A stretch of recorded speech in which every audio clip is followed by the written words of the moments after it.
BRS ఎమ్మెల్యేల అనర్హత పిటిషన్లకి సంబంధించి ఎందుకంటే వాళ్ళంతా కూడా సుమారుగా 10 మంది ఫిరాయింపు ఎమ్మెల్యేలు అయితే ఉన్నారు. వీళ్ళందరిపై కూడా చర్యలు తీసుకోవాలంటూ కూడా సాక్షాత్తు బీఆర్ఎస్ వర్కింగ్ ప్రెసిడెంట్ ఉన్నటువంటి కేటీఆర్ సుప్రీంకోర్టును ఆశ్రయించినటువంటి పరిస్థితి. దాదాపుగా 7.5 కాలం సాగుతున్నా సరే, వాళ్ళు బీఆర్ఎస్ నుంచి కాంగ్రెస్ పార్టీలోకి వెళ్ళిపోయినా సరే ఇప్పటి వరకు స్పీకర్ ఎలాంటి చర్యలు తీసుకోలేదంటూ కూడా ఆ పిటిషన్లో పేర్కొన్నారు కేటీఆర్. సో ఈ క్రమంలో ఈ రోజు తీర్పు వెలువరుస్తుంది సుప్రీంకోర్టు అనుకున్నటువంటి ఈ తరుణాన ఖచ్చితంగా ఎవరైతే పార్టీ ఫిరాయించారో వాళ్ళందరికీ కూడా ఒక గుడ్ న్యూస్ అయితే వచ్చింది. 3 నెలల్లో ఖచ్చితంగా స్పీకర్ చర్యలు తీసుకోవాలంటూ కూడా కాల పరిమితి విధించడం అనేది నిజంగా వాళ్ళకి ఒక శుభపరిణామంగా చెప్పుకోవచ్చు.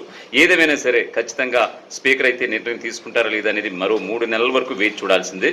మరోవైపు ఖచ్చితంగా బైపోల్ వస్తే కనుక ఖచ్చితంగా కాంగ్రెస్ అయితే తన సత్తా చాటుకోవాలని ఉవ్విళ్ళూరుతోంది. మరోవైపు తమ సత్తా ఏంటో చూపించి వచ్చే ఎన్నికలకి రెఫరెండం కాబోతున్న ఎన్నికలన్నీ మరోవైపు బీఆర్ఎస్ పార్టీ తెగేసి చెప్తున్నటువంటి నేపథ్యాన ఇప్పటికే ఆల్రెడీ జూబ్లీ హిల్స్ కావచ్చు, గోషంహల్ కావచ్చు, అలాగా 2 బైపోల్స్ అయితే సిద్ధంగా ఉన్నాయి.